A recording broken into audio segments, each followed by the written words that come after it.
There is no doubt about this.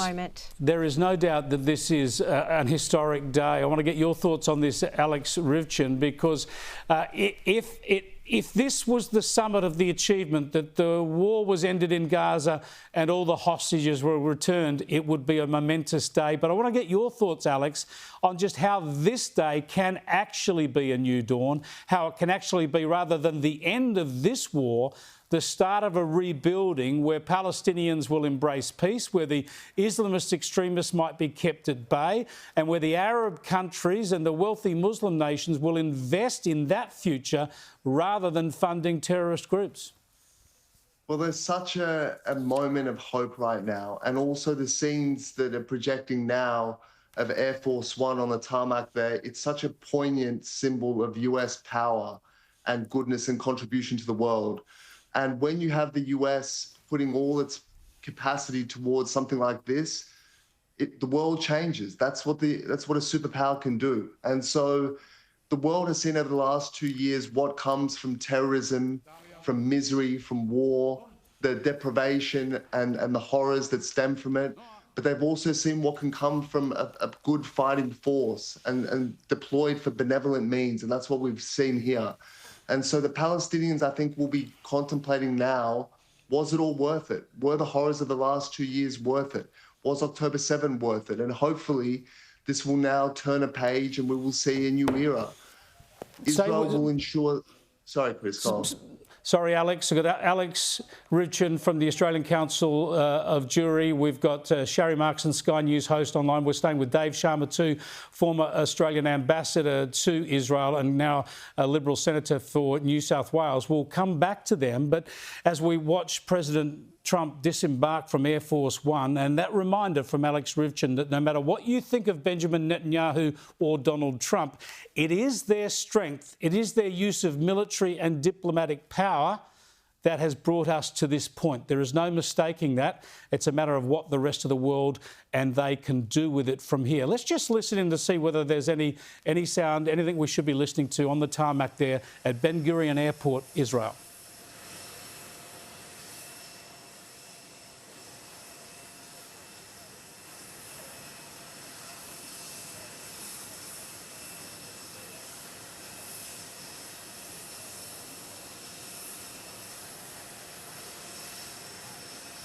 Yes, a pregnant pause, you might say, there as they all await at the other end of the red carpet for the President and the First Lady to come down. Apart from the Israeli Prime Minister Benjamin Netanyahu and his wife there, of course, the Israeli President Isaac Herzog is there. They're political foes from days gone by, but both, of course, committed to the security of their country, the return of the hostages and ending this war that has gone on now for 700 and more days. You also saw there Ivanka Trump and her husband, who's been absolutely instrumental in the diplomacy here. Let's have a listen in now.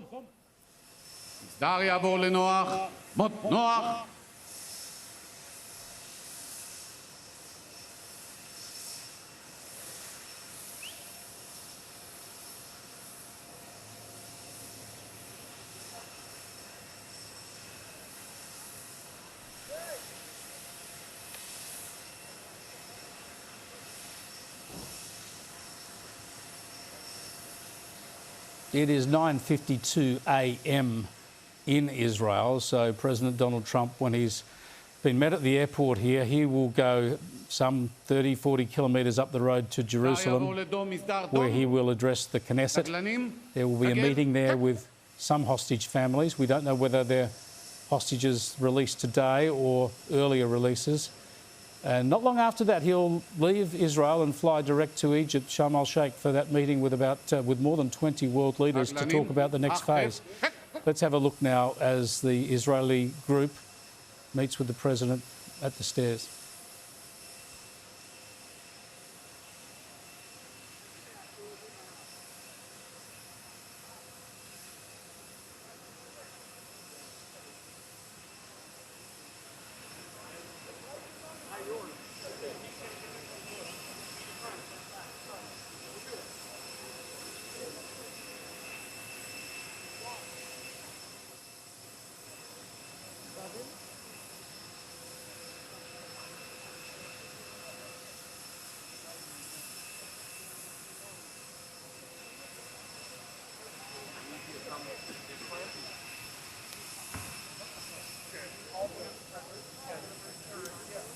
Daria Vole Noach, Mot Noach.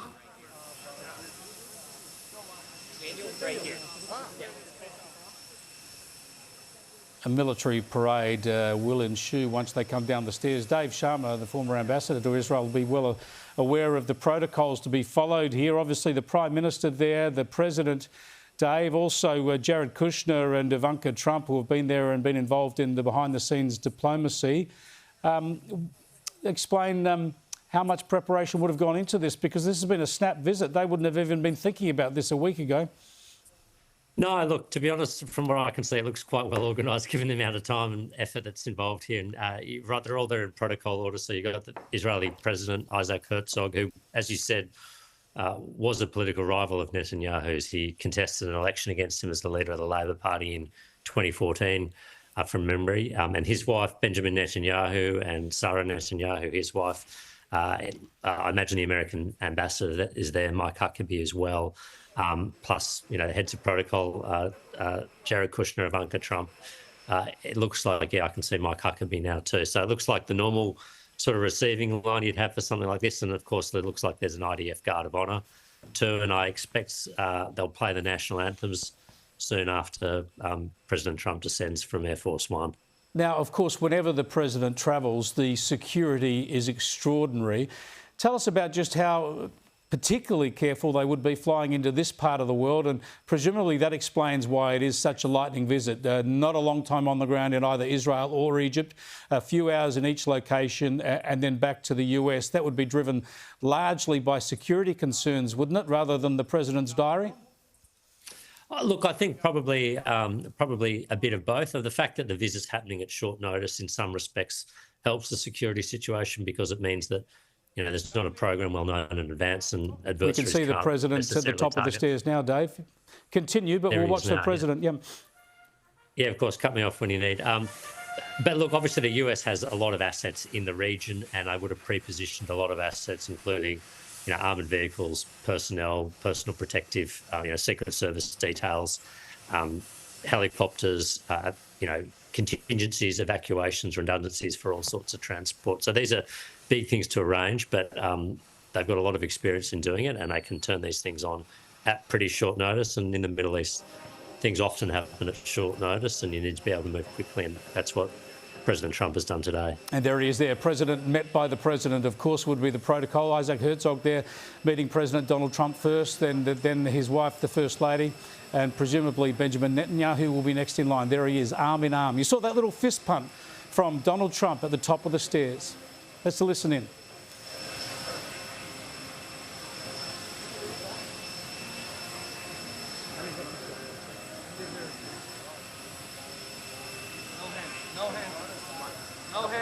No hands. You're blocking everyone. Everybody.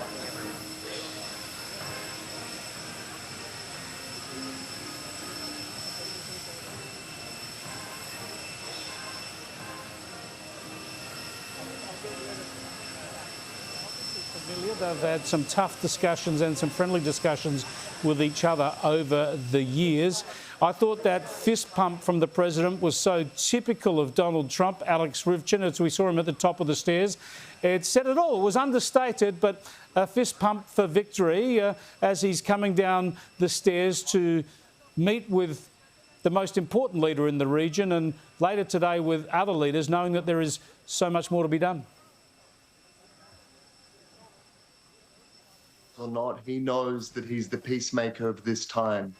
And as you said, Chris, in Prime Minister Netanyahu and President Trump, you have two of the most maligned and marginalized in some regards political figures around the world, but they are political survivors. They are canny, they are successful, and here they have done something which I think few people thought possible. They have found a way to get all the hostages home. They have settled on a peace which will, God willing, see Hamas disarm. They have charted a new course for the entirety of the Middle East, and they deserve absolute credit for it. We're nearly out of time, so if I could ask you briefly before we hand over this coverage to Peter Credlin at 6 o'clock, I just want to get a brief thought from you about how much hope you have for the anti-Semitism and the social division in this country subsiding because the war is over. it won't simply evaporate, it won't subside. And we've seen from the protesters that we spoke about earlier in the show, the extremists, they're still at it, they're not going to desist, they feel ascendant, they feel like they've formed a movement. But looking at these scenes, this gives us greater strength and courage to fight. If peace can come from the clutches of a horrible war like this, then anything we face here domestically, I think we can overcome. And there are good people in this country. There are many who stand with us against anti-Semitism. We'll work with them and we'll make this country better than it has been.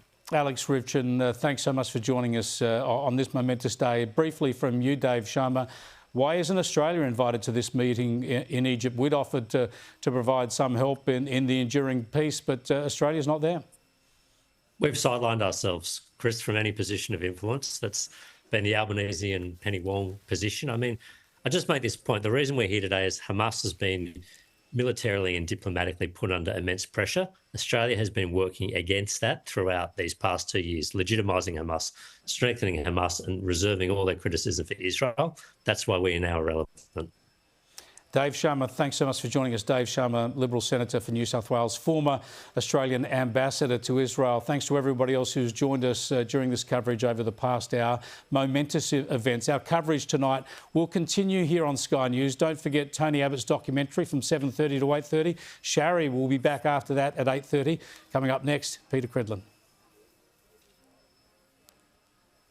Right, you're coming live to Credlin here. There's no normal opening to the show because we have extraordinary events coming out of Israel there. We're at the Ben Gurion Airport. You can see Air Force One is there on the tarmac, and this truly is an historic day, not just in the Middle East, but in politics right around the world.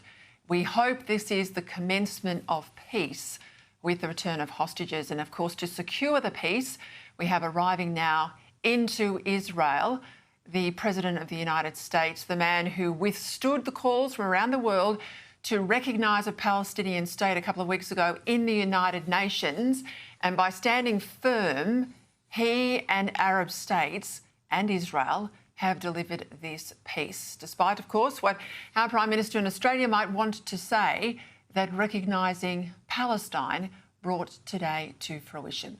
Our thoughts and prayers are obviously with the families of everyone connected to those hostages as we wait and hold our breath around the world that they will actually be delivered now to those they love. Joining me now, Sky News political contributor Chris Yeoman. Chris, welcome. As I said, it's an unusual start to the show. We can see why that is. We've got Benjamin Netanyahu there, of course, the Prime Minister of Israel. We've got the President of Israel, other dignitaries there, Mike Huckabee and others on the tarmac. If there are any comments from Donald Trump to the media, we will cut in immediately and bring them to our viewers. But give me your reflections on what is an extraordinary day in Israel.